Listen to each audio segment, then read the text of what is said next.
Hello, can Interesting. you hear me? Yeah, I can hear you. Can you hear me? Great, yeah, you're clear, mate. We just have a bit of a delay. Oh yeah, I noticed it was interesting. When I connected with you, your icon said that you were away, but now it says you're here. You're online. I don't know. I don't understand how Skype works that way, but it's great to have you on. Hopefully, this is not an omen for the possibility that we're going to be. I see the away icon came up on your Skype thing again. Is there a reason for that? Oh, actually, no, I'm going to set it to do not disturb so no one else can sort of bother me. Okay. Oh, that's what that is. Okay. The do not disturb logo. I see that. All right, but you can still communicate with me. Okay, that's good to know. I'm Awesome. sorry, I'm not really an expert Yeah. on all these things. I I still have a bad feeling that if anybody calls into the show, it might cause all hell to break loose. Michael Vara of Late Night in the Midlands, he's had problems when people call into his show on Skype. But if anybody does want to call in to ask you questions, again, I'm going to get this out. Call in number 215-297-4058. I picked that number because it's numerologically equivalent to 7, which based on my research is the best number for a radio show. And but that calls will not be taken until an hour from now at 7:15 Eastern. So with that being said, I'm glad to have you on. I think someone recommended me to you. I'm not exactly sure who. Maybe I heard you from somewhere else. I don't know. I just hear some names, look at what people have done, and I say, this is definitely someone I want to get in my show. And when I saw that you're author of a book called The Grand Illusion, a synthesis of science and spirituality, immediately I thought, this is someone I definitely need to get on my show to help me decode and deduce the nature of reality, because no one has a more difficult time understanding the nature of reality than me. That is why I am the host of this show. No surprise there. So with that being said, interesting here, it says book one. So maybe there's a significance behind that. Maybe you've written more books. So I guess I'll give you the chance. For the people that haven't heard of you, you can tell your life story, specifically what happened in your life that caused you to do the research that you do regarding science and spirituality, DNA activation, and all the rest of it, and then give us a nice little abridged version of this Grand Illusion book. And if there is more than one book, by all means enlighten us on what the other books are about. All right, awesome. Well, yeah, again, thanks for having me, mate. Really cool to be here. So basically what happened, the reason I started writing this kind of stuff is because when I was about, I think about 19, in the book I say 19 to 20 because quite frankly I couldn't recall exactly when, but my brother was still in high school and he came home one day and said, we had this guy and he's like a young entrepreneur and he was talking about business and making money and also he was talking about this book and he went on and on and on about this book and he said it was called The Holographic Universe, and you would know that book by Michael Talbot, I'm sure. He was a physicist. He's dead now, but he wrote this book in around 92, and it was a really paradigm shifting book. And I sort of put what my brother said in the back of my mind, and I said, oh yeah, I'll get around to it. I'll come back to it. And I think it took me 6 months or so to finally go and read this thing. And when I did, the timing must have been just right because it completely imploded my brain. And all of my ideas about reality and what was real and what was possible in the world were just dismantled. And my outlook, my upbringing was kind of like a kind of, my parents weren't religious, but I still went to an Anglican high school. And in primary school as a kid, we had sort of these scripture classes. So had received a sort of a level of Christian sort of indoctrination as I went along, just sort of incidentally. And it was kind of like my outlook was this kind of materialist Christian hybrid kind of worldview, and not something that I'd ever really put any thought into, obviously. It was just sort of imbibed passively through the culture, and that book by Michael Talbot just destroyed everything, just leveled it, and it completely opened my mind to possibility. And not long after that, what I did from there was I read that book 3 or 4 times just to soak it up, and then I started reading other books and stuff like The Tao of Physics by Capra, and I just kept going on this kind of tangent trying to get to the sort of the bottom of what's going on here and what we are and where we are, what we exist in, and the experience of having my mind opened, I think, by that book was what allowed me to not long afterwards experience an altered state of consciousness where I was the entire universe. So I sort of had this experience when I was lying in bed one night. I was just waiting to go to sleep, and I don't know how or why, but I just experienced being infinite consciousness. So something without beginning, without end, everywhere at once for infinity. And it was just the most vast sort of sensation. There's no way you can verbalize this stuff. All the mystics throughout time have said, you can't adequately use language to convey this kind of experience. So we kind of muddle along and do the best we can. But that solidified my, the model that I had started to build after reading Talbot's book. That solidified it and grounded it in an experiential reality. So it locked me into this path of going down the rabbit hole and trying to figure out what was what. So that's kind of, I never looked back. I just kept reading. I kept researching and kept reading and recording my ideas. I highlight and underline things as I go in books. My books are just absolutely wrecked. I buy everything secondhand so I don't destroy nice books. And so that's basically the sort of background of why I've got this book one out, which is the Grand Illusion Book One. And it was a process. I spent at least 5 years full time researching and writing as I went. And I ended up with such a massive body of material that I had to keep cutting books out of it. So I ended up with this massive of pages, and it was absurd. And because I didn't start with a direction, I didn't really know when I started writing. I didn't have a clear agenda of what exactly I was trying to convey. I just had something to convey.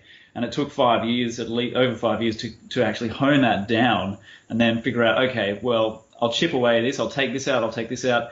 And I ended up taking out about 6 books of material, and what was left in the end was the Grand Illusion Book One.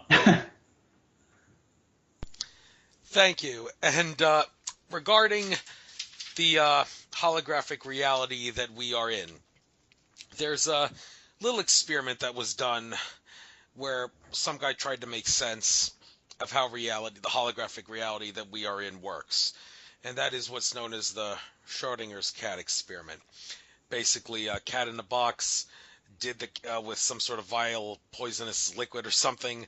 The vial of liquid breaks, poisons the cat, and you have to determine, is the cat dead or alive? And the answer, according to Schrodinger's cat, is it's both. It's the sum of the cat being alive and dead, and you think, well, that doesn't make any sense. Well, one would assert that the reality is entirely dependent on the observation of looking at Schrodinger's cat. However, Andrew Bashago, time traveler and whistleblower who I had on my show, he claims that Schrodinger's cat is flawed. That's not actually how reality works. I mean, Einstein was once asked, is the moon really there if nobody looks at it? Can we be sure it's there? Well, according to Andrew Bashago, who rejects Schrodinger's cat, he says, yes, even if nobody looks at the moon, nobody's observing it, it's still there, because reality is a certain way. You don't affect it so much as you can get involved in a timeline. You can't change the timeline by so much affecting it as much as you play a role. It exists in a certain way, and you just come in to play a role in it. So for that reason, he rejects Schrodinger's cat. I think I'm not getting on everything in great detail exactly here. People may want to check out my interview with him to understand exactly how he said it. But in general, he did say, I don't think Schrodinger's cat is real because it has nothing to do with, you can obviously change the universe by observing it, like the double slit experiment showed, but this is something completely different. He's basically saying the universe still exists in such a way, you're just playing a role by getting involved in it, but you're not changing it in the way that the Schrodinger's cat experiment suggests. So do you agree or disagree with that idea? I'm sympathetic actually to what Andrew says there, because that's never sat well with me, the idea that observation is creating reality. I don't like it, and that we've got all these different quantum sort of theories and interpretations of that kind of material, and I don't like the idea of some people have put forward the notion that we observe, and what happens when we observe or make a measurement is we create an entirely separate universe. It branches off from this one, so it's kind of it's a related sort of idea to what Andrew's saying, but it's different, and it's not. I don't like that either. I think it's more accurate to say that there is an infinity of existences of three-dimensional universes that exist, and we are simply influencing one. We are, if you like, sort of collapsing, quote unquote, into one particular timeline, one particular observation. The others all continue to exist and play out in their parallel. We're not creating them. We're not creating separate realities. That's kind of how I look at it. All right, and I heard you mention the Tao earlier in your little intro there. This is an area that I've heard a constant debate on whether it is a good idea or a bad idea to focus on the whole yin-yang symbol, whether it makes sense to do that, because that's a symbol frequently associated with Taoism. However, people like Lily Earthling would say that the yin-yang symbol, because it symbolizes duality, utilizing that symbol will keep you stuck in this matrix of 3D reality. While on the other hand, others would assert that's kind of a really sad and pathetic way of looking at it. There's a lot more beauty and a lot more wonderful things with the yin-yang symbol that would definitely make it worthwhile to utilize it. So to suggest that you shouldn't because it can keep you trapped in a matrix is it just makes as much sense as saying that the swastika is bad because the Nazis used it. No, the swastika has been interpreted that way because of the way the Nazis have twisted it. So basically it's the same thing with yin-yang. So how do you see this issue of to use the yin-yang symbol or not use it? That is the question. Well, I mean, people use symbols however they choose to use them for whatever their purpose is. I don't use any symbolism personally. It sounds that idea about this, that negative take on the yin yang. That sounds like one of these sort of ascensionist kind of people who's trying to transcend to to 5D, because that's kind of the new religion we've got going is, oh, you're so 5D. We want to go 5D now. We're trying to get to the fifth dimension and bring that in here and manifest the fifth dimension and all this kind of stuff. And it's kind of this quasi-religious movement now, and it's really, really heavily pushed in the like the sort of UFO alien contact whistleblower kind of community. And I'm really not into it. And I don't. But by the same token, I think that kind of negative imbuing a symbol like the yin yang symbol with that kind of negative connotation is really just silly, and in itself it is that whoever's saying this stuff is stuck in duality already by the fact that they're polarized by the symbol and they're polarizing it.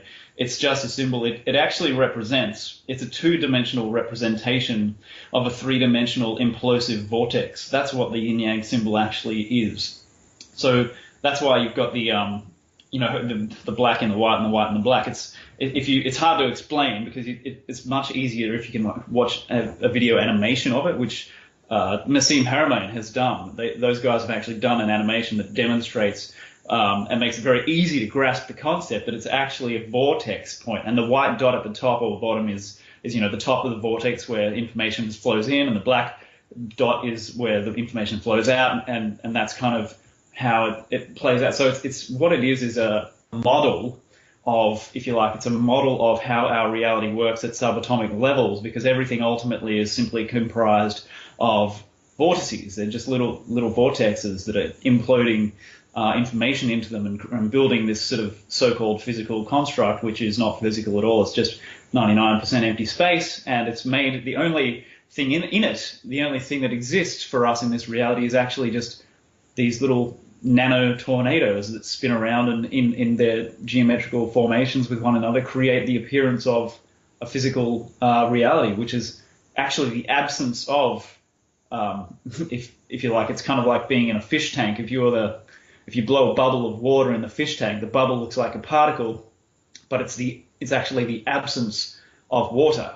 So our reality is analogous to that. We've got these particles that are actually the absence of the background etheric medium, or hyperspace, or whatever you want to call it, this liquid-like kind of hyperspace informational substrate that births our reality. So, that's a more grounded scientific take on what yin yang is and what it represents. It's actually the thing that builds our reality, and I would think that the great thing about it is that it's a symbol of unity. It's not at all about duality. It's a symbol of unity. It's the one. The white is in the black is in the white. The two opposite polarities are contained within the one whole, the same system. It's a system, and that you're in it, whether we like it or not. We're here in 3D.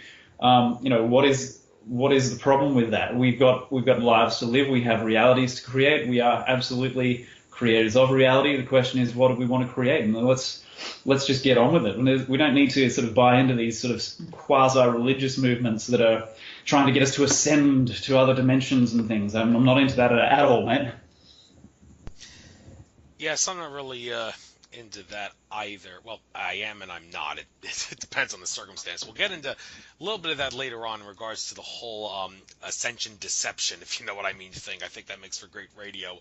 But there's some other things I want to discuss with you before then, and that is the whole difference, if there is a difference between soul, spirit, and consciousness. Now, according to George Kavaslis, who I have the utmost respect for, and use him as a source, frequently interviewed him twice, once on my show, once in a private session, he asserts there is a difference between soul and spirit, contrary to what some cultures that say they're just two different forms of the same thing. He says there is a difference. He says that soul is the isness of everything that is, and consciousness, which is the awareness of being aware, emanates from soul. And he also says that spirit emanates from soul. And he refers to spirit as specific points and beams, you could say, or fuels, fires, spears of energy. Like he says, spirit can be a play on the word spear and it, like you're throwing a spear at it.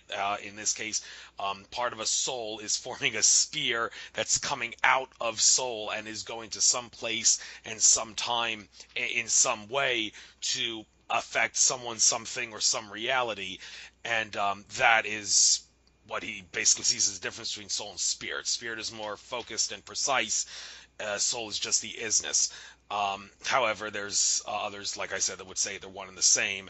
And I guess while people used to think that soul comes from consciousness, it seems that nowadays more people are inclined to say that consciousness comes from soul. However, some would hear, well, wait a minute. Infinite love is the only truth. Infinite consciousness is everything. Everything else is just illusion. If we are infinite consciousness, then wouldn't it make sense to say that soul comes from consciousness? Well, apparently not.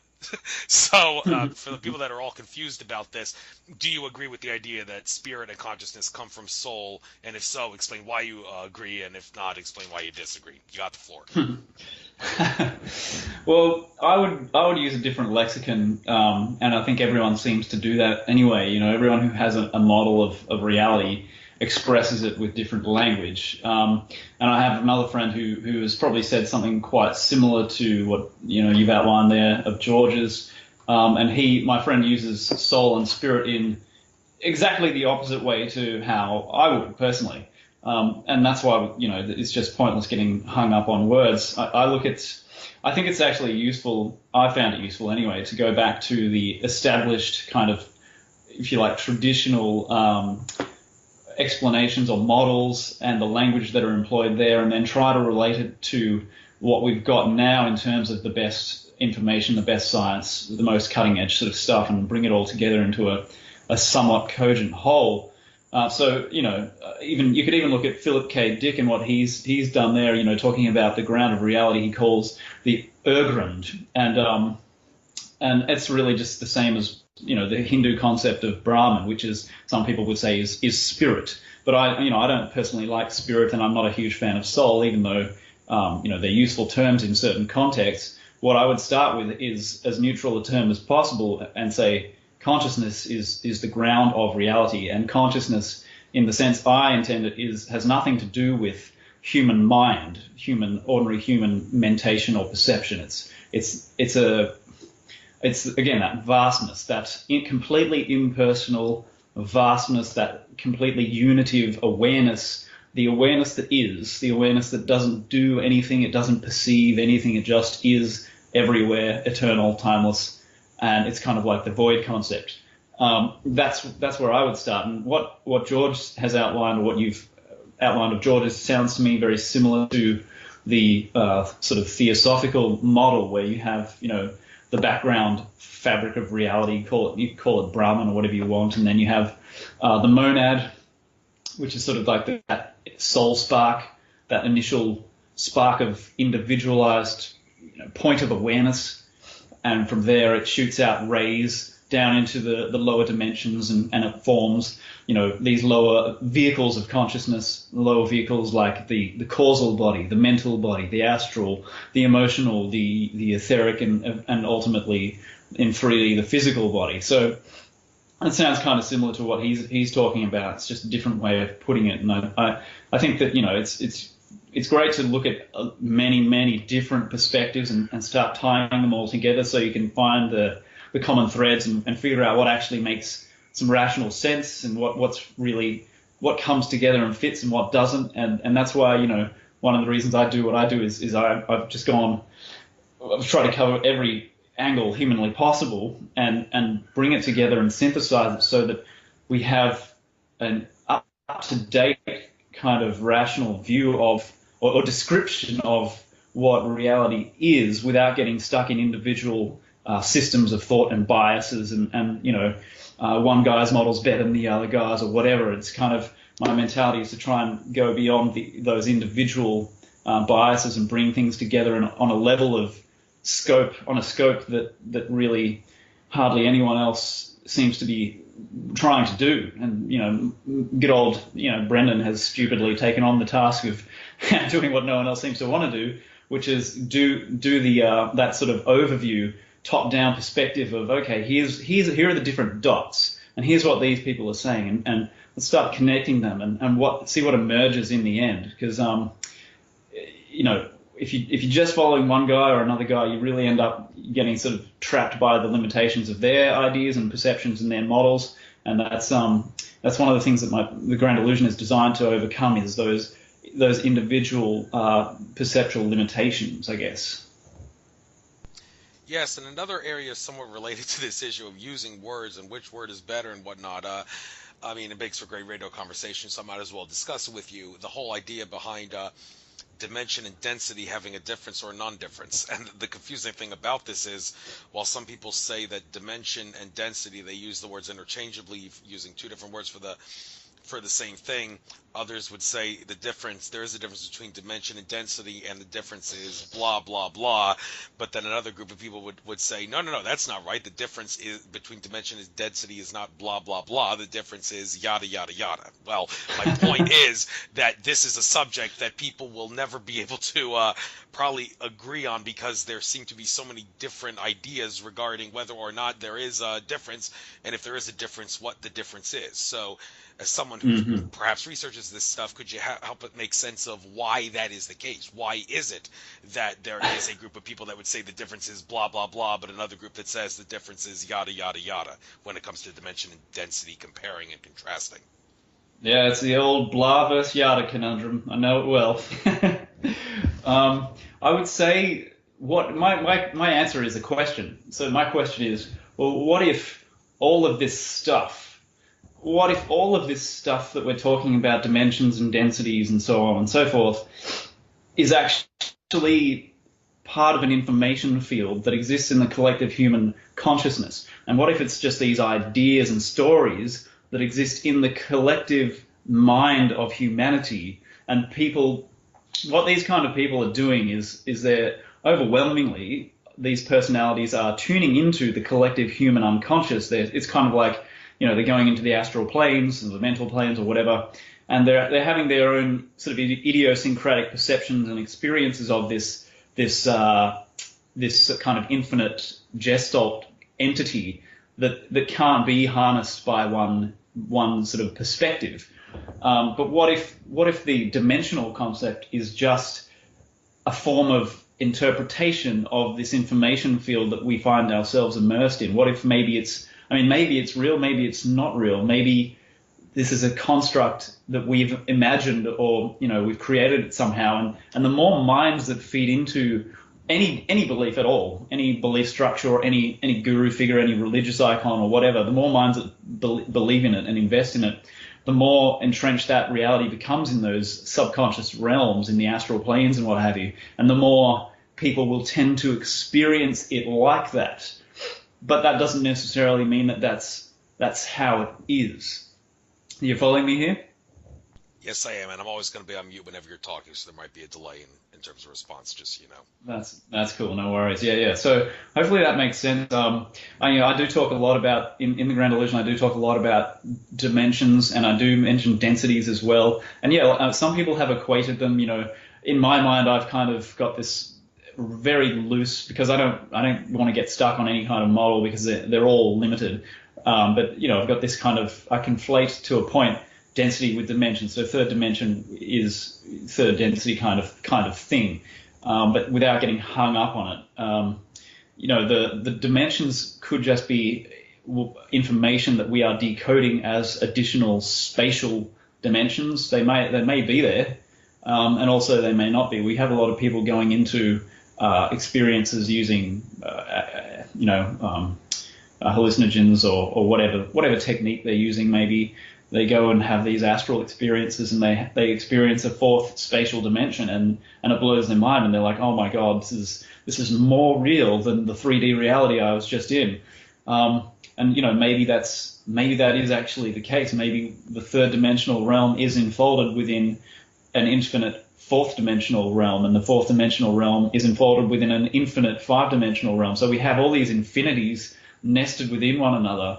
And whenever you're in an infinity, like we are right now in third dimension, third density, it looks infinite from the internal perspective, and it is. But then if you go up a spatial level, spatial dimension or a density level, it looks finite because the next infinity is a bigger infinity, even though that sounds like a paradox, but that seems to be the nature of reality, seems to be this interesting paradox. Indeed, it is a paradox in many ways. And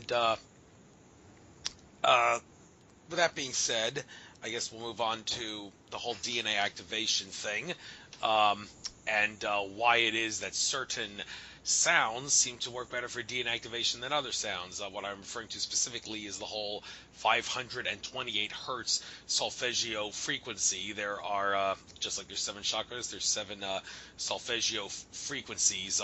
Well, there can be more, but there's starting at 396 and then going all the way up to, I believe it's 9 something, well, whatever it is. And 528 is the one that seems to be associated with DNA activation. So why is that? Why is 528 hertz associated with DNA activation? Well, the system, I have to talk about the particular system that I use because that system came from a guy in the US called Sol Luckman and his partner. And they went through this quest of amazing proportions after he had a vaccine injury many years ago, and it destroyed his immune system, and he ended up spending 10 years trying to recover from that. And in the end, what they did was they ended up kind of spontaneously downloading these information codes, which were these DNA activation codes. And when I asked him, he said that he thought in the beginning they probably were actually doing these. What they were doing was chanting the vowel. It's a vowel sequence, right? So let me just rewind. The codes are comprised of a vowel sequence, vowels, A, E, I, O, U, in all sorts of different randomized orders. And there's a line that you chant out loud, and while you do that, there's a line that you do internally in your mind. And they're different lines, they're completely different sequences. So this is a chant that goes on for about 25 minutes, 30 minutes maybe. And he said to me that in the beginning, they didn't use the solfeggio forks for this, but they thought that they probably were actually chanting intuitively at about 528 anyway, in that kind of key. So what they eventually did was incorporated the solfeggio 528 and the rest of the solfeggio tones, and from there, we've got the regenetics method, which is what it's called, and that's what I do. I use those 6 fundamental solfeggio tones because that's that particular method. But the solfeggio itself was used back in the Catholic Church centuries ago, and apparently it was the key or the tuning that the choirs would sing in, and apparently they were very popular. They were extremely popular, and they would have very uplifting sessions when they would be singing their hymns and what have you. and the people loved it. And then one of the popes apparently may have taken a disliking to this, and proceeded to ban the solfeggio tuning, and he changed it, and he shook things up so that they were no longer, the hymns would no longer affect the people in the way that they were, which is, people are wondering, was he trying to, was the choir almost too powerful because people were enjoying the song so much, or we don't know. Like, there just seems to be speculation on why the Pope at the time, and I'm having a mental blank on his name now, but why he buried it and stopped them from using that tuning. And so it remained buried for centuries until apparently it was a bloke called Dr. Joe Puleo, who is a chiropractor based in Hawaii. He's a Christian. He was going through his own experiences and journey, and he ended up decoding, if you like, these passages in the Bible, Book of John, I think it was, where he derived the numbers of the solfeggio scale out of these different lines in the text. And so that was quite a sort of groundbreaking, if you like, rediscovery. And from there, Dr. Len Horowitz has helped tell that story and get that information out in Healing Codes for the Biological Apocalypse. Excuse me. And so there seems to be this sort of tradition, Christian kind of tradition with the solfeggio. No one really sort of knows why, at least not in the public domain. No one seems to know much about why it's so powerful, or why 528 seems to resonate so much as a healing frequency, but it just seems to. And what Horowitz was saying in his book was that Dr. Lee Lorenzen had communicated with him in private emails that scientists have been using 528 in the laboratory to repair DNA, but that information was not being allowed out into the public. So there's not a lot available in terms of scientific material to really explain what's going on here, but it seems to be a strange property, if you like, that these solfeggio tones have of really resonating with us biologically. And I know it's not a coincidence that 528 is if you look at the electromagnetic spectrum, that's kind of in the green section of the electromagnetic spectrum, and we are, the heart chakra supposedly resonates primarily green. I know that's an oversimplification, but when I'm doing these activations, we have sound. There's this sort of apparent link between sound and light, and I don't tell people, I'm going to do this heart sort of chakra activation. When we do it in groups, I just go through the motions, and then afterwards we discuss, what have you experienced? How did it go for you, kind of thing. And what tends to happen is we have 2 or 3 people say, I saw all this green energy pouring into my chest, and that's what the 528 tuning fork, and I'm using my voice at the same time, so I think that's probably the voice is articulating the vowel sequences, the code, the informational code. So that's the most important aspect. At 528 hertz, it's pumping this information into people, and it's creating these transformational effects. But that doesn't mean that other frequencies aren't useful as well. I mean, there's a huge movement around 432, because 432 is tied into the solar system's construction and the Earth, Moon, Sun relationships, and the size of these bodies and distances from one another. 432, numerologically is number 9, which is completion. It's got that kind of reassuring sort of foundational sort of comfort zone to it. And I've had people tell me, I've had the most amazing healing experiences using 432, and I'm like, well, that kind of does make sense. I personally, I'm biased towards 528 because I've seen what these activations have done for people, and that's numerologically 5 plus 2 plus 8 ends up giving you a 6 when you reduce it back down using the Pythagorean scale, and that's kind of more of a number that's more to do with movement and transformation and progress, and you're moving. It's a more dynamic thing. It's not a completion number. And that's why I kind of like the idea of using 528 as well as the other solfeggio tones, because where we're at now, as humanity as a whole, I think that it makes sense for us to be using transformational, techniques or numbers or frequencies or what have you, because of where we're at. We've been so degenerated and so devolved for so long now that using the 432 is great if you want to relax and whatever, and it can be used to heal.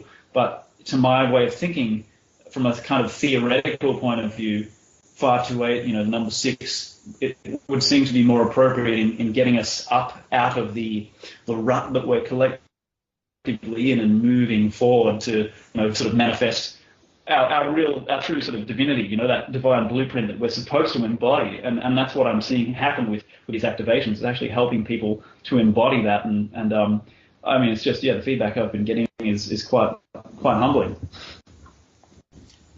Just, you're breaking up a little bit. I hope that's not Skype gremlins or the NSA trying to screw around with you and your great wisdom. But anyway, moving on with DNA, people would like to make sense of what DNA actually is, because obviously the life science textbooks are not telling us the whole truth about what DNA actually is. Now, mainstream science, I think more of it is right than wrong. It's just that it doesn't tell the whole truth, and that's really the problem.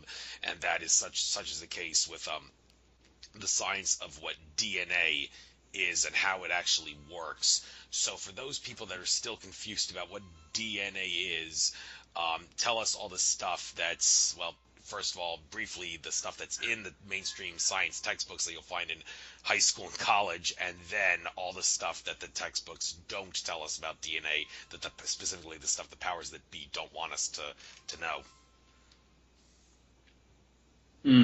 Well, I mean, basically, as a lot of your listeners probably know, it's DNA is an electromagnetic antenna. It conducts electricity. It's a magnetic antenna as well. It's pulling information in, and it is kind of the instructional template, if you like. At the physical level, it's I guess I think of it as the interface between the so-called morphic or morphogenetic field and the physical body, the physical processes. But I mean, we've got a lot of information on what it is and what it does. It's a fractal antenna. We've got all these interesting things going on. We've got the junk DNA. We've got the non-coding segments. We've got satellite DNA. We've got the jumping genes, the transposons and retrotransposons. We've got all this interesting stuff that is going on at that level that remodels and recodes bits and pieces of the genome. And I think it was the satellite DNA that can be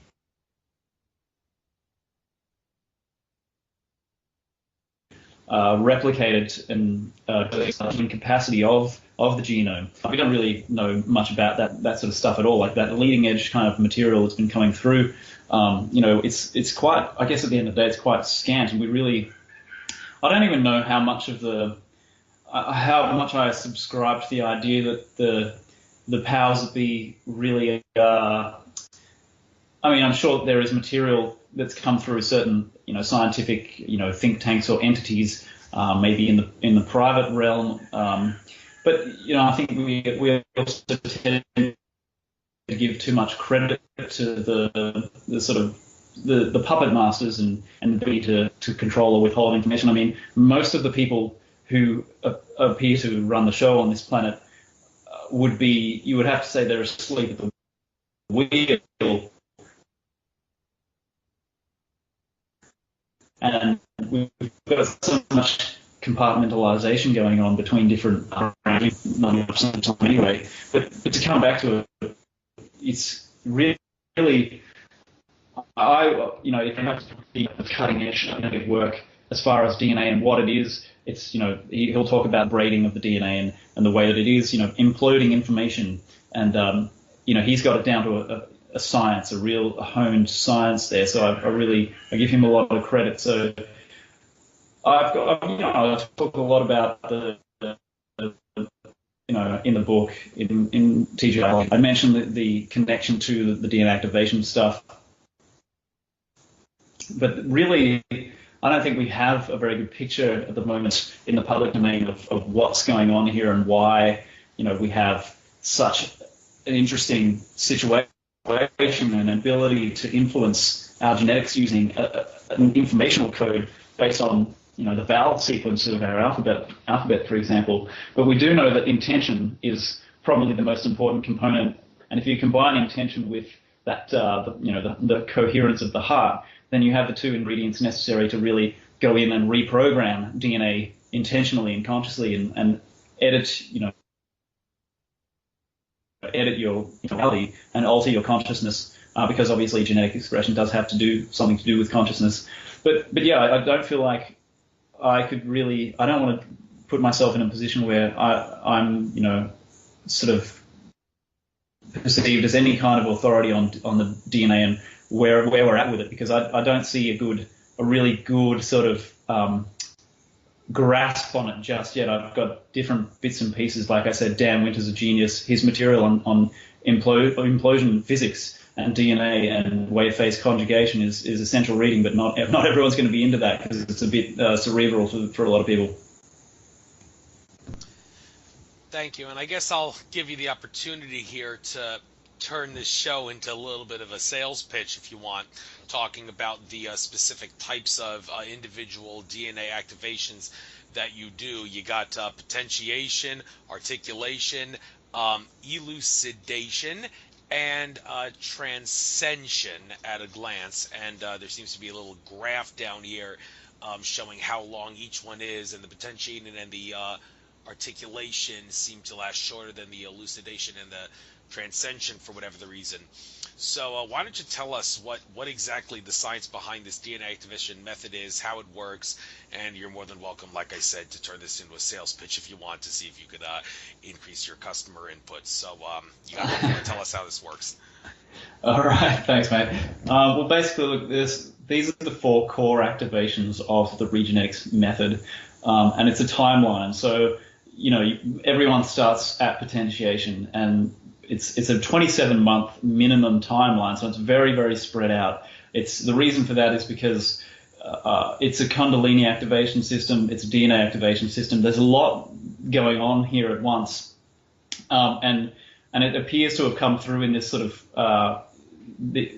fragmented, 4 stages, because as you know from the literature, a lot of people have I wouldn't say a lot, but certainly there are people out there who've had quite intense or disturbing, disruptive, even horrifying Kundalini awakening experiences.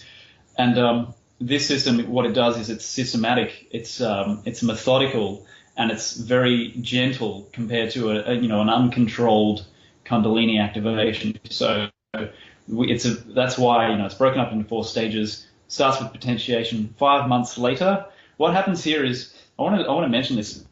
What's actually happening according to the model here is there's this defect, there's energetic defect around the sacral area, the sacral chakra, and it is something that a lot of people have identified in their own work independently. A lot of I've had a Reiki practitioner come up to me after I spoke at the Nexus conference last year, and she said, every single person I treat has this problem in that sacral area, and that was just another bit of confirmation for me. We've got Eileen McCusick, who was in Vermont. I'm not sure where she's based now, but she works with sound. She uses tuning forks as well, and she's found the same thing. Everyone she works on has this energetic defect in the sacral sort of lower abdominal area, and Sol and his partner found it by doing kinesiological testing on many, many people, and they identified it. And what happened was they figured as they were working with this system that through about 5 months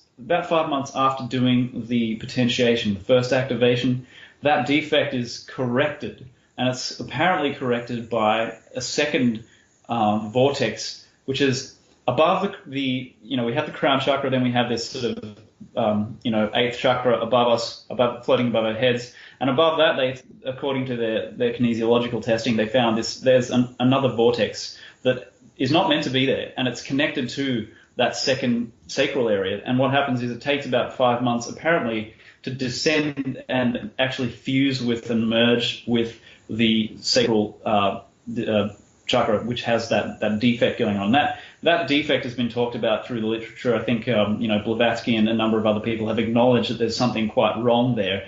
And I basically, I would call that the pain body. That's where, most of us have it. I would say this is a humanity-wide problem, and until we actually figure out that it's there and we correct it somehow. But a standard Reiki session or whatever you're working with basically will not do that. You need something that actually is designed to target it, and for some reason this system seems to be that solution. And so when you heal the pain body, you're healing that sense of disconnection from source, disconnection from each other, from nature, from the planet. And you're actually, what you've then done is you're allowing your bio energy, your kundalini and what have you, that charge reservoir at the base of the spine to actually send that energy up through into the rest of your bio system. And so your other chakra centers, your brain, will then get that fuel that they were supposed to be getting all along. And so it is fundamentally shifting people up and out of that disempowered sort of victim consciousness, that pain body existence, and moving them into being able to embody their human potential, the divine blueprint, if you like. So I see a lot of that happen within that first sort of 5 months or so. And, some people have very mind-blowing experiences in the session itself, and they, I had one person say, this has just completely changed my life, and what have you. So that session it's a holistic thing. People look at what the information page, and they say, oh, okay, so potentiation is kind of key to the physical and etheric level, and then you have articulation, which is key to the sort of mental body, and elucidation is keyed more to the emotional body. Finally, transcension is keyed more to the causal body. But they're all, every individual activation is actually acting on the entire system. It's not a reductionist phenomenon. That's something that I need to remind people. It's not just like you can't target one little thing here. You're actually influencing your entire state of being every time you do one of these activations. It's just that it might resonate a little bit more with one particular sort of aspect of your being than the others. So that's it. It plays out very gradually over a 27-month timeline, and it's divided into, you'll notice that 2 and 7 is 9. It's actually divided into 3 lots of 9-month periods, essentially. And the funny thing about that is a lot of people find that their level of synchronicity in their life just explodes, and it increases. For me, it increased every step of the way as I went through these activations. The level of synchronicity just became so absurdly intense that it's just normal now. We're talking like industrial scale kind of synchronicities and whatnot, but it aligns you more and more with your, if you like, your divine plan or your dharma. It lets you manifest that and act on it quite organically and naturally. So that idea of we've got this problem now in society where everything's really hard and we're always battling, we're always struggling to survive and struggling to pay the bills and struggling for this and that. And I find that doing this work, everything just seems to get easier. It's like you're no longer swimming against the current. Now you're swimming with it. Now you're in a canoe, just chilling, lying back and soaking up the sun kind of thing. It's a real paradigm shift for a lot of people to actually realize that life doesn't have to be a constant struggle. I mean, it's not that everything gets easy. It just makes it less. It's like you're not swimming against the tide so much. So things start to fall into place. Your authenticity starts to emerge. Your life around you starts to align with your inner core self, your core values and beliefs and so on. And when that happens, the things you want to do in the world, the things you want to contribute to the world, start to manifest. It starts to just get easier to do that, to make those contributions. Thank you. And in regards to people who want to perhaps activate their DNA by taking some sort of a supplement rather than meditation, I mean, there are some things on the market. Well, one would think DNA Force is one thing, although it's not really. It doesn't say on the bottle this will activate your DNA. It's more for improving mitochondrial health, and over the course of time, little things at the end of our chromosomes. They seem to decay or wear off, and this is supposed to help that keep that from happening. However, one would think that taking a DNA force supplement that's supposed to improve your mitochondrial DNA is definitely going to improve your overall DNA abilities and may even activate the codons that are not active. Now, is that right, or am I confusing two different, completely different areas of DNA science? Well, I wouldn't want to state anything categorical. I would be reluctant or skeptical of the more esoteric sort of functions that it might or might not provide. That kind of supplement. Interestingly, I think with some people they'll find that an organic sort of DNA activation system using sound like we do is going to correct certain things, and without making medical claims, because you can't do this, and everyone's actually too unique to actually make predictions as to what will happen in their physiology. But I would look at something in a bottle is designed to do one thing, or one or two things, and if it does enhance your mitochondrial function, then great. But also by the same token, maybe you need something a little bit more holistic. A DNA supplement is not a Kundalini activation, and that's a worthy distinction to note. So it's definitely something that's completely separate. It may still be useful, but I wouldn't compare the two different approaches at all. Yeah, personally.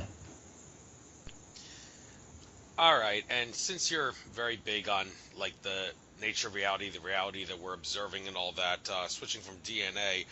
I'd like to talk about trying to make sense of some psychedelic aspects of reality. Like people often will say psychedelics are beneficial. One of the reasons they try to criminalize the use of them is because they don't want us using them because they can temporarily take us to higher states of consciousness and allow us to enter different realities. I'm sometimes thinking, could they potentially, when you're high on something, be it ayahuasca or LSD or anything, is it actually, could you go as far as saying it's taking you into some other reality? Because some people have noticed that certain substances have certain strange things happen when you specifically use that substance. Like one example, DXM, the drug that you find, the disassociated drug you find in cough medicine.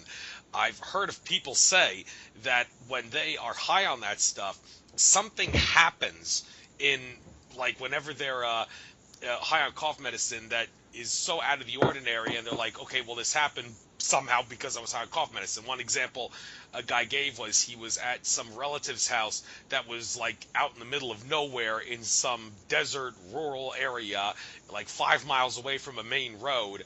He was taking cough medicine while he was at that place, and then out of nowhere this random guy comes to the little house that's in the middle of nowhere asking for directions, and you're thinking, okay, where did this guy come from? He would have had to walk 5 miles from the main road just to come here and ask for directions, and yet he just shows up, and I'm thinking, okay, this would not have happened had I had not been high on cough medicine.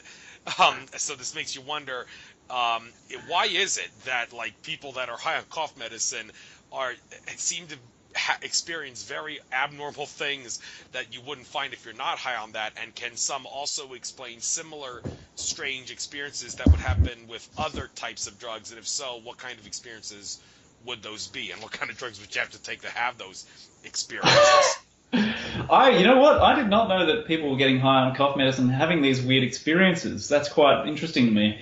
I personally have focused relatively little on the sort of drug angle of things. I know that a lot of interesting research has been done on DMT and LSD, and what that story that you just mentioned about the little guy showing up asking for directions, that reminds me of a lot of UFO contact experiences, which are equally bizarre. There's that really famous case where a UFO landed in a guy's backyard, and the occupant of the UFO offered the guy a plate of pancakes, and that was it, and then they left. Really bizarre stuff. And it's sort of, you do have to wonder, I mean, these drugs, I think, personally, are probably, if I had to bet, I would say that what they're doing 90% of the time, maybe more, is plugging people into the contents of the collective human unconscious again, the imagination of the collective mind, which is a very strange beast indeed. I mean, it's got its own agenda, it's got its own intelligence, it's got the entire history of human thought and belief programmed in there, waiting with this tremendous accumulated psychic power behind it, through the eons of human existence. It's just got such enormous force behind it. It can generate these experiences that, are very strange and bizarre in, these apparent alternate worlds, parallel universes, or whatever. But it can also generate three-dimensional phenomena as well, which is quite amazing, but makes perfect sense if you look at the research that's been done into what human minds can do to alter reality. It makes sense that this being that is the collective unconscious would have accumulated a tremendous amount of psychic power, which it can then use to manipulate us at the conscious level. So there's this two-way street where we pump information into it, and it feeds back these storylines and narratives and weird experiences to us. So I'm thinking a lot of these, cough medicines, DMT. Rick Strassman had a lot of people who had really weird alien experiences with like reptilians or lizard-like things, praying mantis kind of beings, and stuff that just didn't make a lot of sense. Very idiosyncratic sorts of experiences with parallels to shamanic experiences of bodily, death, bodily deconstruction, and that sort of being killed and rising again kind of motif that's in shamanism, that transformational motif, and there's all this different stuff, and that's why it's so useful to take a sort of multidisciplinary approach to things and look at, okay, what's happening here? Oh, that's weird because that's happening over here with these guys in the cough medicine, but hang on, shamans have been doing this, and then hang on, we've got UFO and contactees doing this, and what's going on here? It starts to look almost like a conspiracy by the collective unconscious to kind of entertain itself at our expense and feed us these really weird, even amusing situations where, a guy gets off a UFO and serves you a plate of pancakes. I mean, that doesn't make any sense, but it's a great pattern disruptor to get you thinking outside the box. That's one thing I'm confident of. And since you mentioned collective consciousness, I need to get your take on a little something that, well, there's always going to be debate on this issue about whether sun gazing is safe. Okay, and how that ties into the collective consciousness. Now, why did I bring this up? Well, I need to get into a little bit of a backstory here to help make everyone make sense of this, and also to help make sense of how collective consciousness works or doesn't work. I am an active sun gazer. A lot of people are. But for me, it's been a bit of a hassle because my mother is an ophthalmologist. And obviously, sun gazing and ophthalmology don't mix. My mother had given me all kinds of grief about this. And I could do nothing but tell her to shut up, Mom. You are really annoying and get in your face. I didn't like talking to my mother like that, but it seemed like the only possible way for me to do this. And she for a little while was losing weight, losing sleep, losing touch with reality, and suffering because of my lifestyle choices. And eventually I did a lot of healings and all to try to get her better, heal her and all that. Well, I'm digressing. The point is, she did force me to get my eyes checked, and there appears to be a little bit of damage in my eye. However, I am asserting it's not really from the sun gazing. Now, before you say I'm crazy for saying that, here's the deal. Andrew Bartzis, my favorite source of info by far, Akashic Records reader, I remember him saying in a video webinar he did a few years ago, he said during the summer solstice, try to get out in nature and get some sun gazing in. He said literally, you look at the sun, the control system tells you that you will go blind, but in reality, the electromagnetic energy from the sun will bypass the physical and go straight to your brain and neutralize everything in your body that's out of balance for the better. And the person who was interviewing Andrew for the webinar said, okay, so is there a set time when you sun gaze? And I was expecting Bartzis to say only sun gaze during the first hour of sunrise or the last hour of sunset, because that's when the UV index is at 0 and that's where it's safe to do. But he didn't say that. He said sun gazing begins whenever you get up For the early birds, it can begin at sunrise. For the night owls who sleep in, it could begin at 2 in the afternoon. So I'm thinking, okay, now I can gaze at the sun anytime. Well, I did start to gaze at the sun other than sunrise and sunset. Then that was my mother really started freaking out and forced me to get my eyes checked, and did see, even though I haven't lost my vision, there seems to be like a little bit of damage in my eye there. Like, this is what you'd expect to see from someone who stares at the sun. And anybody who's seen that documentary on the documentary channel called Eat the Sun, a couple of things in that documentary. One, HRM is caught eating, but that's not really significant. The significant thing is there was one of HRM's followers. He was sun gazing, and he found damage in his eye, and people would see this and think, okay, if these people are having damage, like me and this guy in the documentary, what was Andrew Partridge talking about when he said sun gazing is perfectly safe because it'll bypass the physical? Well, you know what I'm thinking? I'm thinking that the collective consciousness of the vast number of people on planet Earth who have been brainwashed and suckered into believing that looking at the sun is harmful will cause a collective consciousness placebo effect, which means that certain people like me, who are surrounded by people like my mother and all the people in her business who believe that looking at the sun is harmful, those beliefs will potentially cause damage to people who sun gaze. And if you think that sounds utterly ridiculous, at a recent conference that I was at, this woman talked about how when she had very young children, she would worry every time winter come around, my kids are going to get the flu. What can I do to prevent it? What can I possibly do to prevent them from getting the flu? And they would always get the flu. But then one winter, she stopped worrying about that and decided, okay, maybe if I stop worrying about it, they not get the flu? And then they didn't get the flu anymore.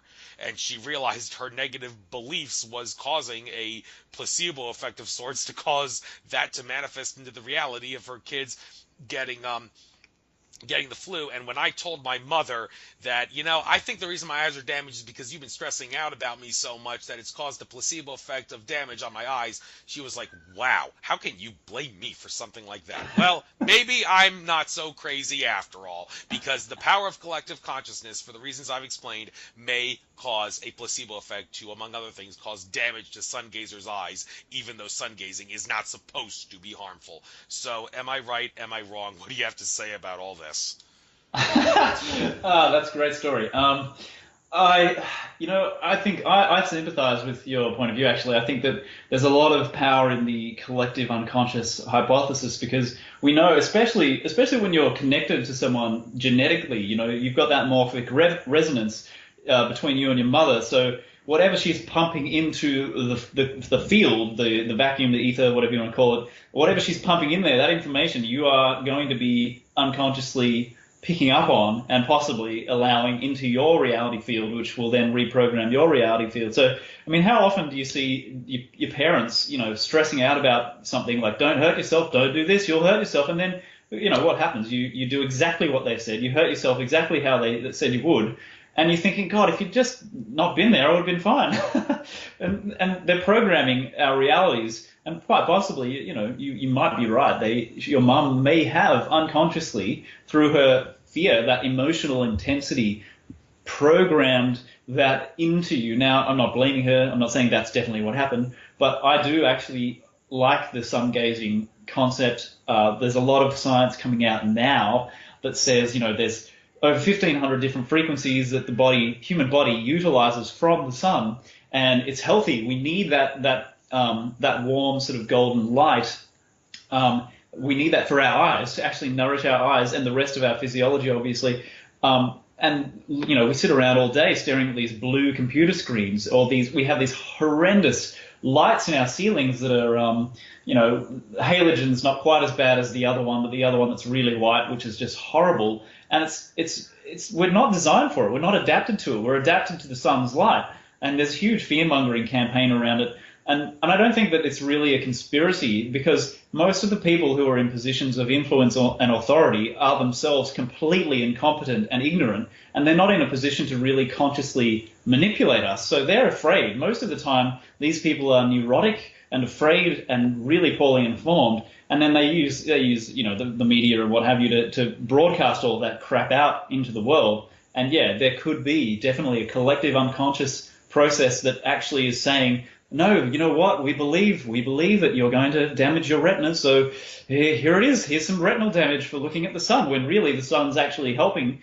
But we've got this unconscious undercurrent of a program that's running in the background of our collective psyche.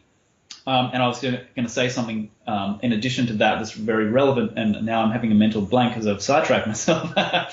So the collective unconscious hypothesis is really interesting. So yeah, in the Grand Illusion, chapter 13, I mentioned that there is this placebo effect. It's actually, the placebo effect has evolved. It's developed now to the point where in experiments they can label a bottle, for example.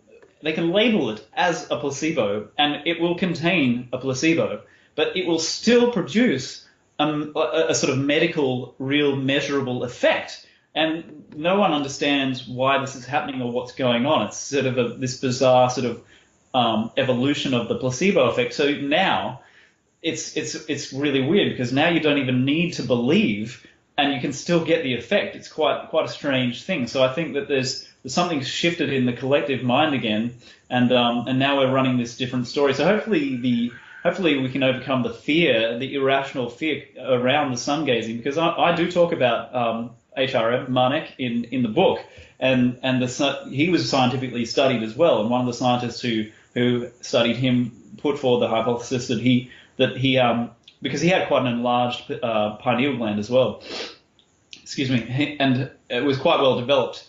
And the scientist was putting forward the idea that yes, he is feeding on an energy that is something that we are not able to measure or detect, but he's harnessing it by sun gazing, and it's made, all these different frequencies are coming into his body. It's nourishing his cells, it's nourishing his pineal gland, his eyes. I mean, the guy didn't have any damage in his eyes. He was actually fasting and not eating for extended periods of time, and his only source of nourishment, as far as he was concerned, and the scientists as well, was the sun. So if you're thinking that the sun's going to kill you, well, if you're not eating anything, it may be the only thing keeping you alive.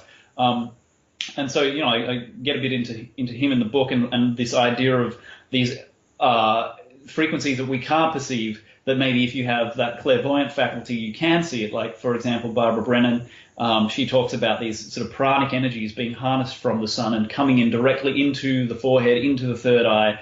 We're bypassing the eyes and the standard physiology. So there's the detectable electromagnetic frequency that the scientists are telling us is increasingly important for our health and well-being. And there's also the esoteric aspect of these frequencies we can't see or touch or detect, but some people appear to be able to do so, like Barbara Brennan. They're pouring in from the sun, and they're nourishing us on levels we can't perceive. So yeah, definitely, I'm not afraid of sun gazing. I've done a bit myself. I'm too lazy to do it regularly, to be honest, but I like the afternoon sun. I rarely see the morning sun because I'm not a huge morning person, but I like that time of day where it's dusk and you can stand there and just soak it up. I mean, without that intensity behind it, people can build up, a certain tolerance through regular practice. I personally haven't done that, but I've done some gazing in the afternoon, and I think it's I'm a fan personally. I think there's some science behind it, and I do get a bit into that in the book actually. Thank you. I think it's done me pretty well too. But switching gears, moving on to some other things about the nature of reality. I heard you mention fractals earlier, and when you think of fractals, you think of the Mandelbrot set. Now, one thing about the Mandelbrot set that I think is highly significant, it, for all intents and purposes, proves that God, the creator, source, whatever you want to call it, is infinite consciousness. The Mandelbrot set, coupled with the double-slit experiment that done in Vienna, Austria at the early 20th century, those two things, which show that reality can be affected by observing or measuring it, and the nature of reality is a fractal, that is every smaller part of the fractal is a smaller representation of the greater whole, shows that what we call God, source, creator, whatever religious or spiritual name you want to give it, is infinite consciousness, is the infinite awareness of being aware. But another thing about the Mandelbrot set, it would seem to suggest that everything you do in reality affects everything else. Like, does moving my hand back and forth affect the winds on the planet Neptune?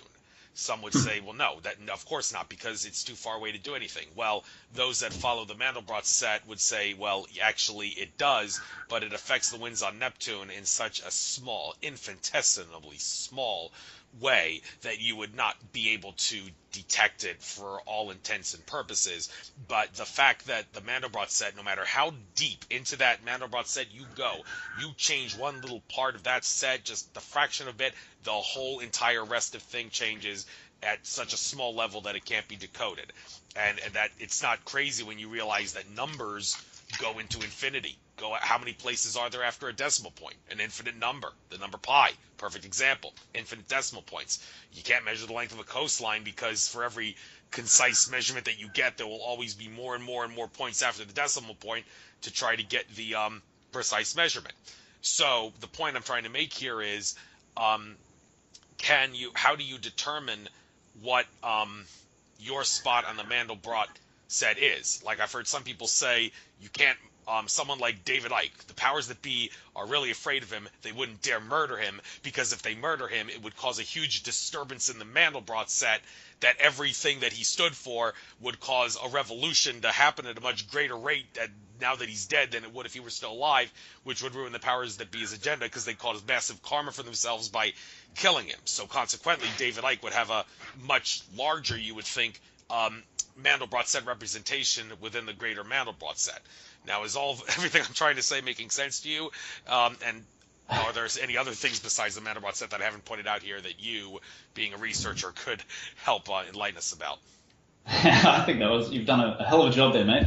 I think that, that's the fractals, that's key. You mentioned the double slit experiment, that's key. Connecting the dots between those and holograms, that's essential. And if you connect in the phi golden ratio 1.618, that's absolutely essential, because when you do those, when you fractals, holograms, and phi together, and also the sacred geometry sort of stuff, you have irrefutable proof that God is, that there is a so-called quote-unquote God, if you like, a field of intelligence, primal consciousness that underlies the fabric of reality. And I like the idea about, the David Icke sort of the fractal thing. Everyone is absolutely in the fractal. Everyone is influencing the fractal. Some of us influence it more than others, and that's something one of my friends in the UK who's contacted me a couple of years back has helped me to grasp even better. What I'm doing personally in this sort of evolving fractal of humanity, and he's helped me understand that it's obviously we know from the science in the alternative realms that people are unconsciously and consciously able to influence matter, to influence other minds, the collective mind. We had the Global Consciousness Project measuring the effects of Diana's death and 9/11, all this kind of stuff, the emotional outpouring in the collective human unconscious as registered by the random number generators, which stopped randomly, generating their behavior. It became non-random as a result of that informational kind of unity or coherence in the collective mind. So I've definitely gone off track from your original query, but phi, golden ratio, to come back to the fractal thing, that's what defines fractality, I think. And again, Dan Winter is the man on this, and he's shown that the 1.618, that ratio is what allows information to be infinitely nested within itself, to keep building information into information into information. So we see these awesome patterns and designs like the flower of life, this kind of stuff, and that's because of the ability of phi to actually create that infinite nesting. But the important thing to remember, I think, as well, is that a fractal, as you hone in on a fractal, the connection to the hologram is that the whole is contained in every part. That's the key to a hologram. You have a holographic plate, you smash it into fragments, and every fragment will still contain a picture of the whole image, just at slightly lower resolution. And in a fractal, as you go into the fractal, as you zoom in, you'll find that each individual part is contained within the whole, and that pattern keeps repeating on every sort of scale. It keeps it's scaled every time you zoom in. That same pattern will show up, except it won't be identical. It will be very similar. So that's actually quite reassuring to me that we have this kind of we have a fractal consciousness as individuals. We're plugged into the fractal collective consciousness, and we're on this fallen planet called Earth right now that's going through this tremendous sort of transitional time. And the reason for that is because consciousness is fractal, and in a fractal, it's not identical at every level. It gradually shifts. That's the key. The key is that it gradually does change. So for the fatalists or the pessimists who think that we're only ever going to get more of the same and more of the same and more of the same, I don't think they've been paying attention to the fractals and the holograms enough, because if you understand what a fractal is doing, it's shifting very gradually. It's like a theme that gradually evolves. In a musical score, you'll have themes that emerge, and then they change, they shift a little bit, but the underlying emphasis is still there. But what we're doing now with this human evolution is we're going through into another sort of scale of the fractal, where it's really started to shift now away from the dominant pattern that we've been adhering to for so many centuries. And we can see this manifesting around us with stuff like pattern disruptors like Donald Trump, coming in and doing some pretty sort of eye-opening stuff, and being, creating policies that really are going to be a pain in the ass for, say, pharmaceutical companies and this kind of thing. So we're in this fractal evolution as human beings with consciousness, and the only reason that we have a fractal consciousness is because of the underlying dynamics of the infinite field of consciousness, which it creates reality through the dynamics of phi and the golden ratio, and that ability to implode information and infinitely nest information inside information inside information, and just keep scaling it back. Thank you. And I mentioned thing about David Icke fearing the powers that be. The source I got for that was Cliff High, the Webbot guy.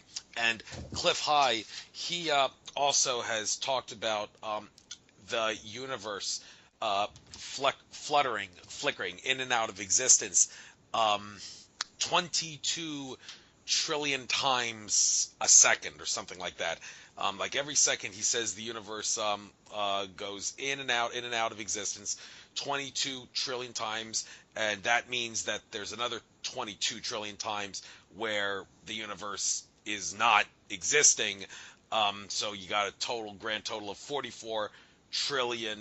Universe is on, universe is off, universe is on, universe is off. And he did explain in one of his Wujo Webbot things way back in the day, several years, like maybe 5 years ago or something, how exactly he got that number, something to do with about like measuring something in an atom, but I don't remember what. But I'm bringing this to your attention to ask you, does this make sense that the universe that we're in would flick in and out of existence 22 trillion times a second? And do you have any theories as to how he got that number?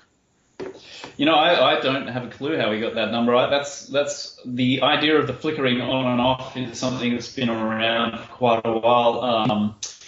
The guy Bentov, who wrote Stalking the Wild, and he was talking about that as well, this on off thing. I wouldn't have a clue how your friend, what was his name again?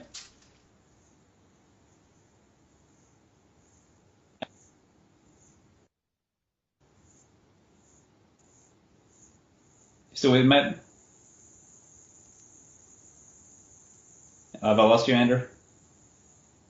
Oh, now I'm back. I was on mute. I lost you for a second. I think the Skype gremlins are screwing around with you because I couldn't hear you for a little while. So, but anyway, yeah, Cliff High is the name of the guy who said that. He's the guy behind the Webbot. He recently revealed his face to the world. I don't remember how long ago he did that, but I just found out last month what he actually looks like. He has his own YouTube channel now. But anyway, I'm digressing. The point is, he did calculations that he claims to show that the universe, like a movie clip that goes from slide to slide. There's 22 trillion slides where there's of the Universal movie, and another 22 million when they're off. So you have no idea how he got that.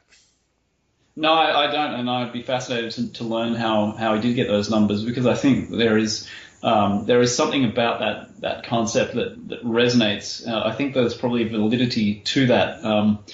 I may have even mentioned it in the book. I can't remember, to be quite frank. It's I have not returned to the material in the book because for a while, because I've been so busy running Global Freedom Movement, and we're developing this online university as well, which is just going to be an absolute full-time job for the next couple of years probably. So I'm hoping to find some time to get back to this material. I'll love to get into the flickering on and off thing again, come back to it and maybe work it into book two, which is even now largely written already, but I'm going to need to find some time to finish editing it and adding the last touches of material. This year for us is going to be absolutely insane. Building this truthiversity, as we're calling it. So I don't know if you know about that, but we've got a crowdfunding campaign going at the moment at truthiversity.com. And so we're trying to get, we're really looking for support for people who want to see a sort of a place where we can learn in a systematic sort of way, without the interference, without the trolls, without the censorship, without the garbage and the confusion. There's so much sort of confusion and so many rabbit holes on the internet. So that's kind of the main project that's got my attention at the moment. And I think you probably even know more than I do about the flickering phenomenon, to be honest. I'd love to know more about it.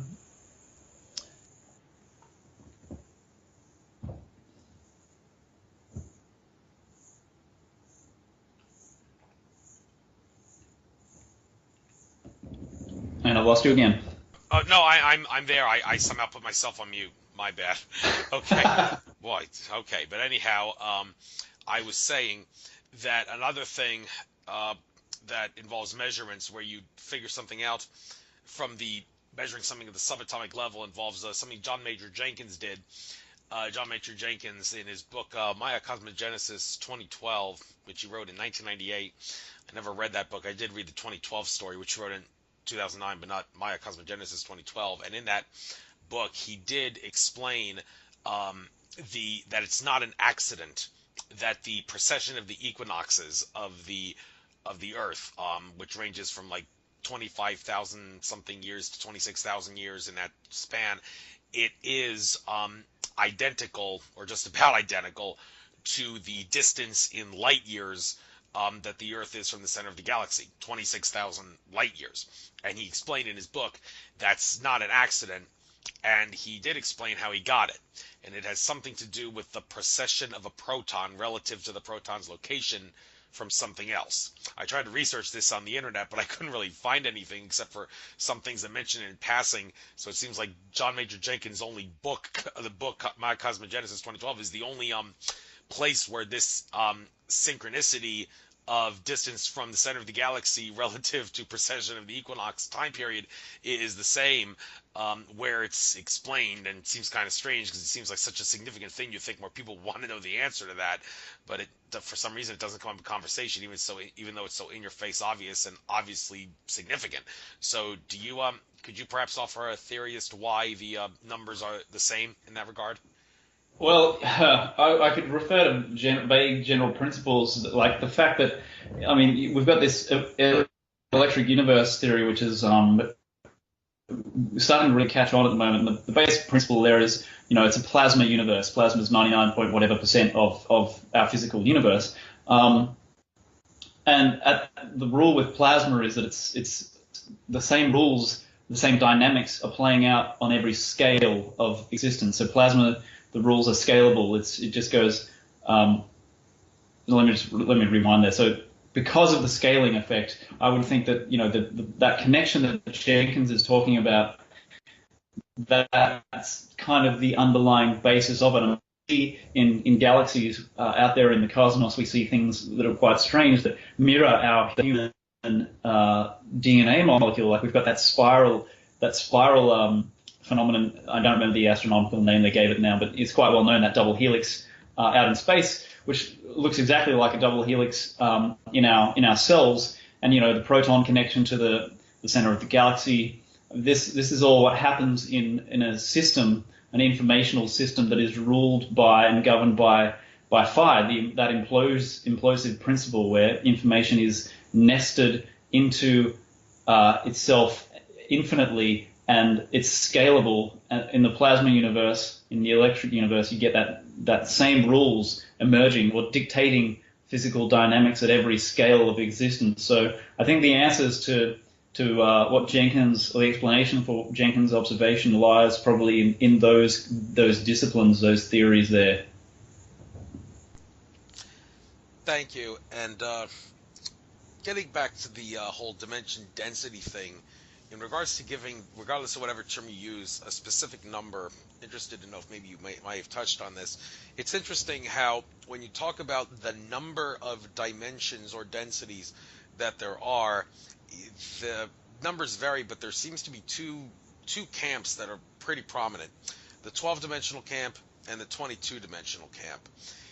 George Kavaslis is a 12-dimensional guy, and in my private session with him, I brought up the whole 22-dimensional theory, and I asked him, is there anything in your 12-dimensional construct that you see that you might interpret as explaining why some people would see a 22-dimensional construct? And he said, yes, there is one layer that I see as one, but I could imagine how someone might see that as 10 layers in one.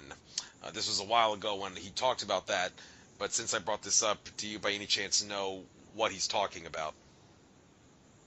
I don't know what George is talking about, and I was going to say something there, and now I've gotten sidetracked. Dimensions. Oh, look, that was it. The number 22. I take all of this sort of dimensional stuff with a large grain of salt, and I'm very aware that there are a lot of different numbers being floated out there. Everyone's got their own opinion on the dimensions. But correct me if I'm wrong. Wasn't the number 22 one of the original number of tarot cards? Maybe not. It may have been.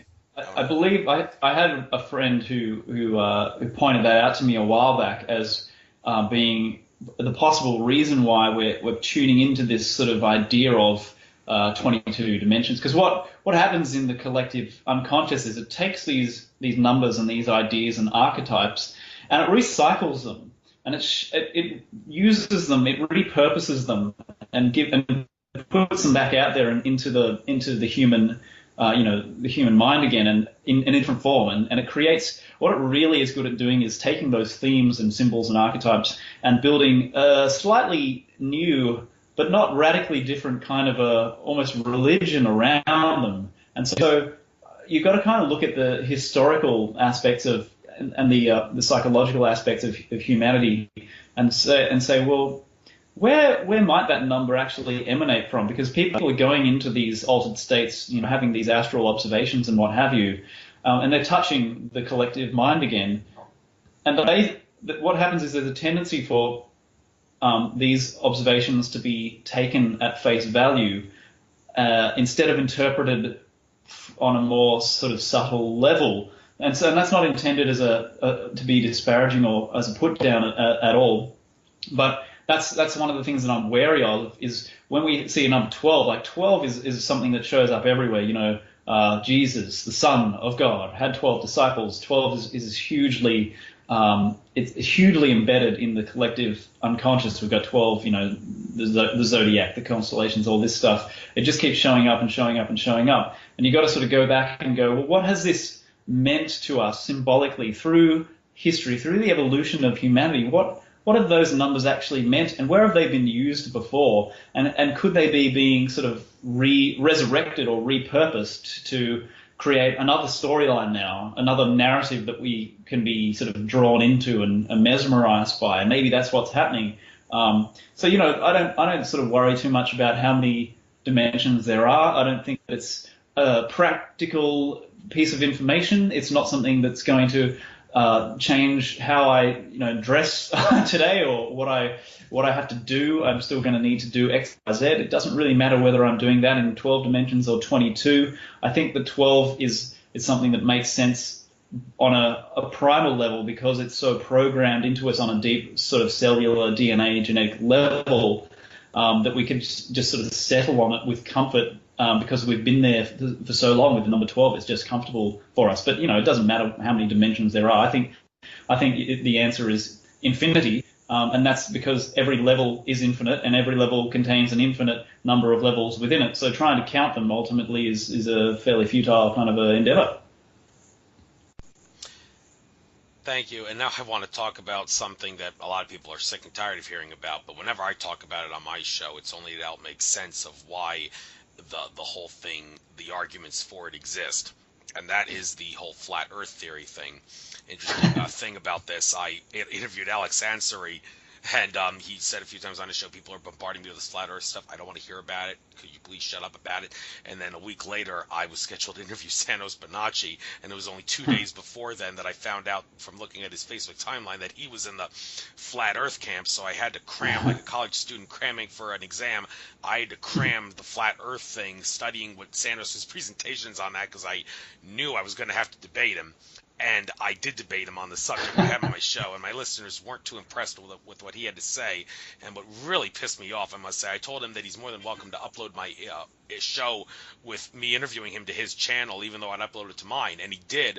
But then a couple days after he did, I looked back at the thing on his channel to see just how many more views he would have than me, because I was sure he would get more views than me. But I noticed he watered down the show. He chopped off like everything in the show except for the flat earth stuff, and he changed the title to Flat Earth Debate on Nature of Reality Radio.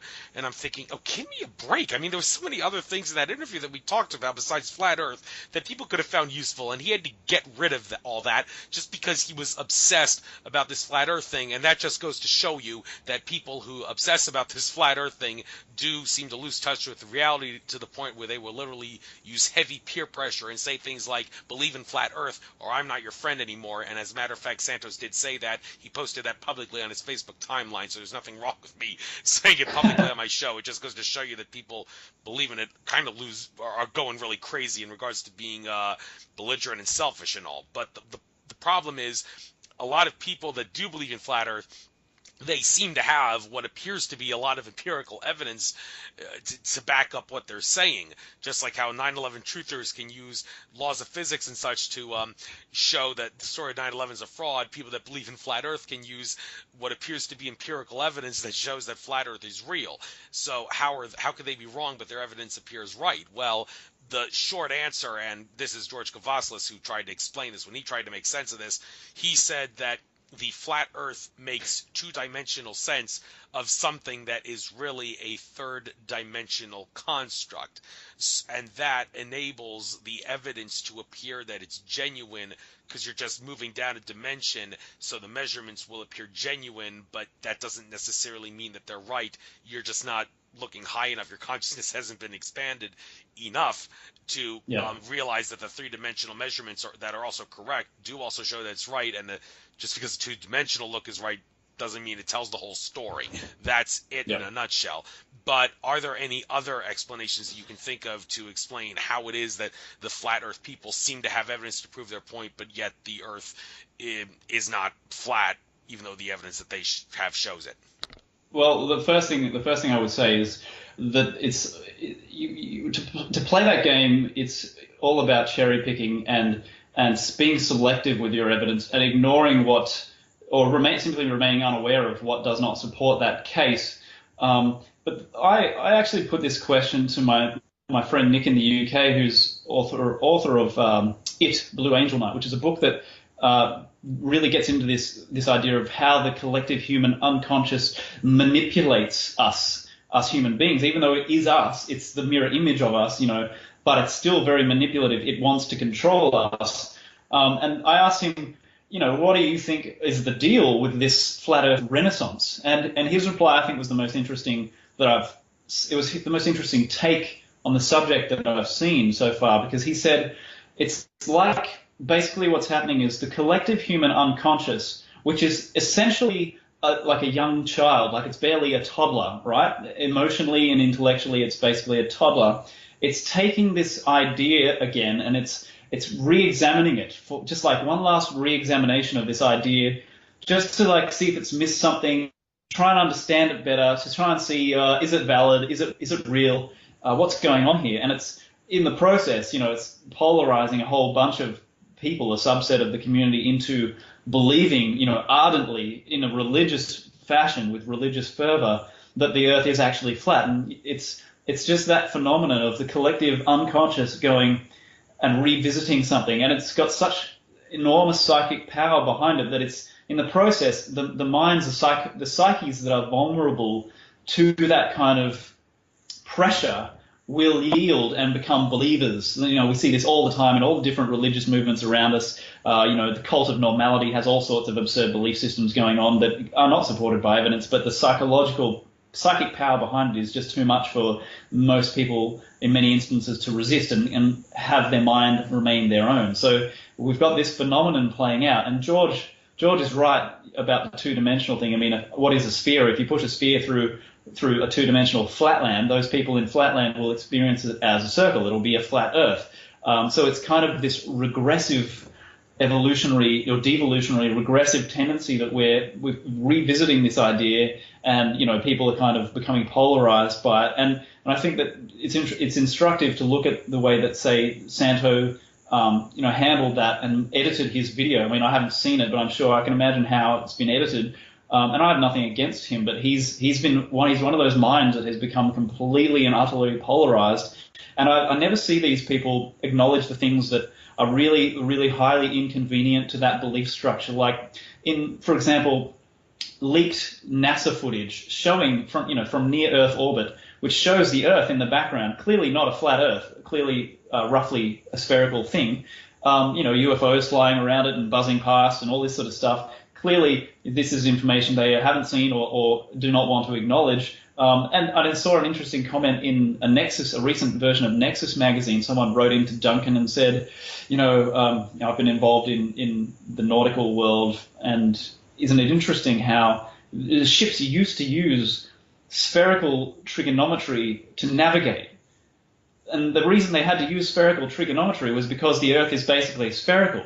So that navigational technique wouldn't work on a flat Earth. You wouldn't end up, being in the right. You wouldn't end up getting to your destination using flat trigonometry. So they were using spherical, and I've never seen anyone acknowledge this or explain why. And so it's kind of that thing that every religious movement, especially the modern ones, the old ones, they're all the same in the sense that they will not acknowledge information that does not support their presuppositions, the assumptions, their foundational principles. They do not want to know about it. What they want, and what really we all want, I think, is we love certainty. We want certainty, and we love when we get the idea in our heads that we can believe in something with 100% certainty and impunity. We love that, but the reality is that reality is complicated. It's full of doubt. It's full of uncertainty. It's highly, highly complex, multi-layered, multi-perspectival. You can never harness reality from one vantage point. It has to be,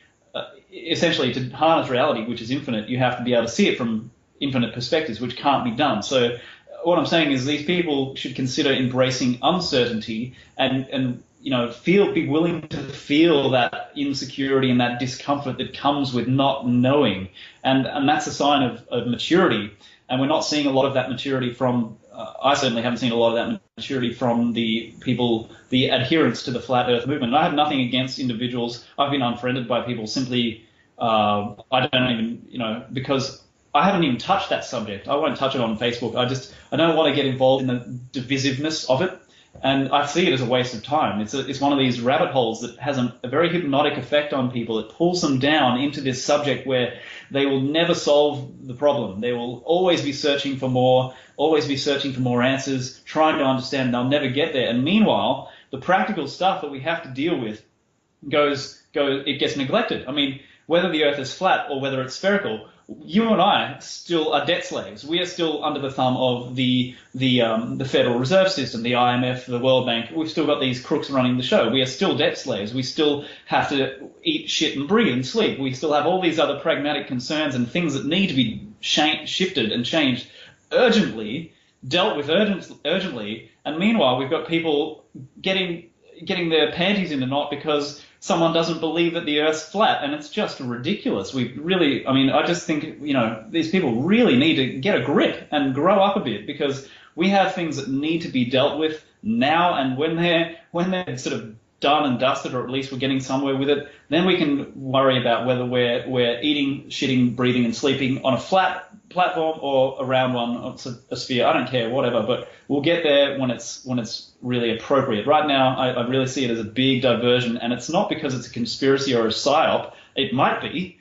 I'm not saying it is or it isn't, but the fact is that people are just really good at getting sidetracked and creating these sort of weird religious movements and creating division when none needed to exist in the first place. So I just look at this absurd situation. I hope that we can really just move past it as quickly as possible and sort out these facts, when it's a little bit more appropriate to engage in these kind of protracted debates. But I think that the evidence is there that the Earth is clearly not flat. I mean, I've never seen a report from an occultist, someone who's gone out of body or had a near-death experience, who has come back and said, oh, by the way, the Earth is flat. Not one of these people has ever said that. And there's all sorts of interesting it's sort of like they make their case, I think, a lot of the time by omission. It's what is not said, what has not been acknowledged, that they rely on so much. So, I have nothing personal against these people, but it's really, I view it as a waste of time.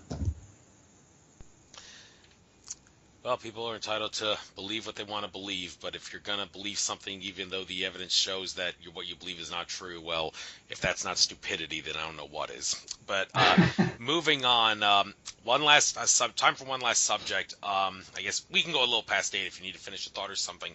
But since this show is about science and spirituality and trying to combine the two, I want to take a moment now to take a few minutes myself to explain the understanding of the higher planes of reality. I did a show once about this back in the day when I couldn't get a guest, and this is from the website silverlegion.org.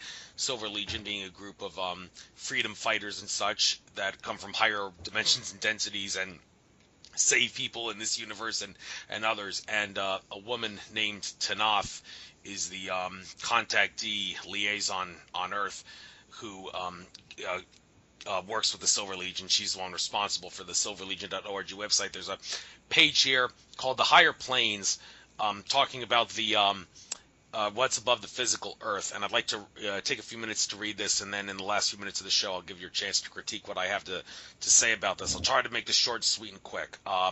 But first, you got the physical Earth, and then above that, you have the quote-unquote first layer, the ethereal plane. This layer is the closest to the Earth. It is essentially a fluid shadow duplicate of the physical Earth. In it, you will see things similar to how they appear in the physical world, only they will be somewhat transparent and insubstantial. The second layer above that is the dreamlands.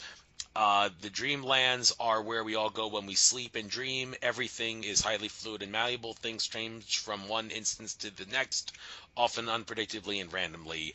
Third layer above that is the astral planes, which is infinitely malleable, though here you will begin to encounter entities that have their own existence completely separate from any part of the physical realm.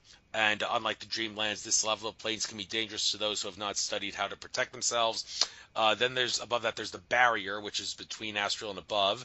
We do not know exactly who or what created it. From our experience, not everyone seems equally capable of crossing the barrier. It has been theorized that this is the line, quote-unquote line, where 3D ends and 4D begins. And then there's the fourth to sixth layers, also known as the paths and realms of spirit. Beyond the barrier, you begin to enter the paths and realms. Paths are spaces that exist between realms, and realms are discrete areas that persist over time. Individuals who have attained a certain degree of mastery may be able to influence the paths and realms, and out in the paths and realms, you begin to discover entire worlds of existence that are not based in the physical and have never been. And then it says the Silver Legion has a realm of its own, and beyond that is the Outlands. The passive realms are infinite enough that it would almost make one say, what could possibly be beyond that? However, there are places that exist beyond the third layer of the realms. This is the area of the Outlands, that lines between this universe and the next. And if you take a step too far, you might end up in a world you thought was fictional, or in an area place and nothing works as you'd expect to. Outlands are not easy for people to go to unless you come from there or are brought there by someone who lives there. The Silver Legion does not maintain a presence in the Outlands, though we do send talent scouts there. Okay, so this is the Silver Legion's version of what reality kind of sort of looks like. Do you have any comments?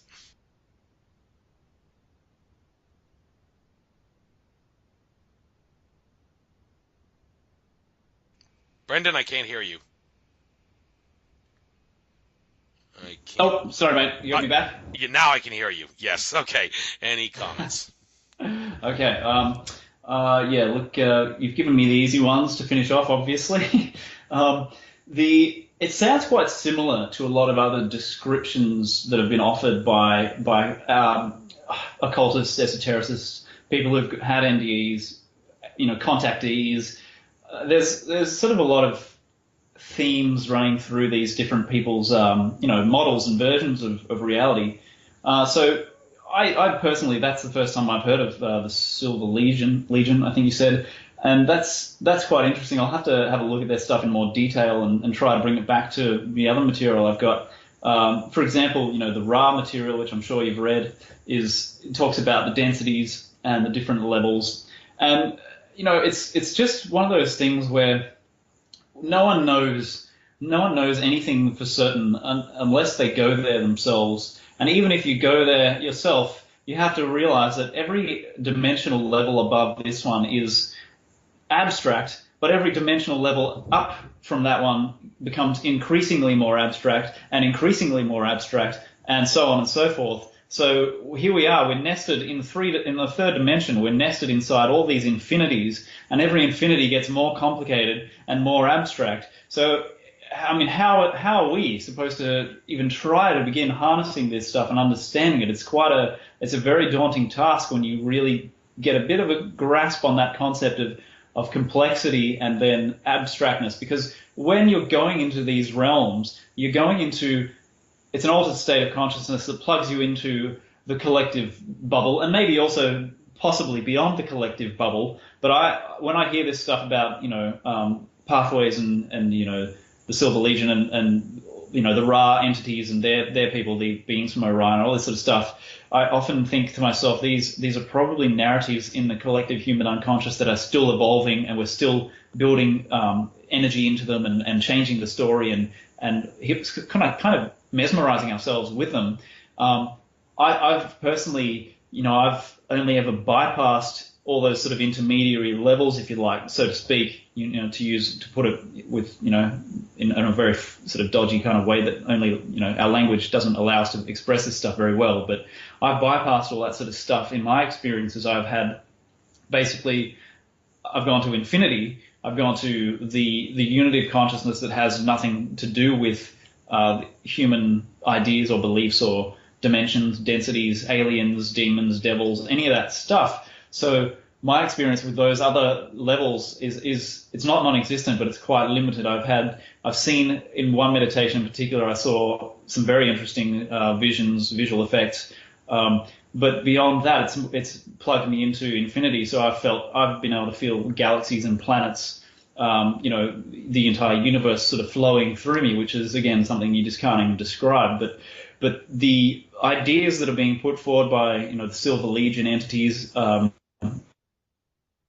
and whatever, I think they're all worthy of consideration, and we need to compare them. We kind of treat it like comparative religion and compare them, find the commonalities, find what makes sense, and try to develop a view that does seem to make sense. But remember that we're always dealing with something that is infinite and therefore kind of infinitely unknowable, and we just kind of have to be humbled in the face of that and treat all of our models with a bit of we kind of need to not get too married to them, not too cathected to them, and stand back and say, well, I've got to be open to evolving and developing this because, so-and-so says this is that, and then this guy says this. I look at, for example, Barbara Brennan's got a very interesting kind of a model that sounded, for some of what you were saying, sounded quite similar to that description. And the higher dimensions, as I said, are increasingly difficult to come to grips with. So we have these kind of, we can only interpret them sort of in symbolic ways or, through mythological kind of avenues. So it's something to be aware of, that we can't treat it too literally, I think is what I'm driving at here. So we've got to keep our symbolical glasses, our mythological glasses on, and try to gradually build a better picture of what might be sort of out there, so to speak, remembering that it's all really in there. It's sort of internal, these internal planes of reality. It's like that kid who was quoted in Talbot's book who said that when he had a death experience and came back, he said it was like walking into my mind. And that's basically what we're doing with all of this stuff is we're walking into the collective mind and sort of looking around going, oh, wow, this is amazing. Look at all this, shiny stuff. Look at all this light. Look at all these amazing things I can, manipulate, and these beams I can visit. And, oh, there's a unicorn, So there's everything that's ever been imagined and thought of and dreamt of is there waiting for us to tap into. We just have to be aware of what we're doing in the process, I think. Yes, being aware of what we do, very key. Consciousness is awareness of being aware. So that is, I guess, where we'll end this show now. Very, very fascinating show. I learned a few things myself. My view on things has certainly changed for the better, I'm sure. I will make sure that I upload this. This video is, of course, going to be uploaded to YouTube anyway because it's on the Capricorn Radio live stream, but I'll upload it to my own channel as well, and I'll make sure that I post it on social media, truther forums and such, so people can become more aware of it.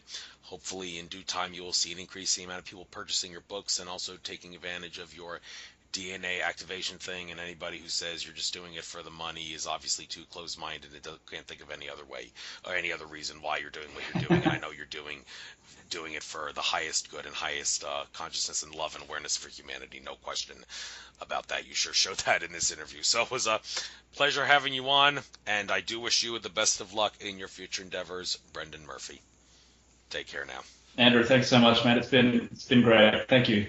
Happy Chinese New Year. Happy rest of 2017. Take care now. Later.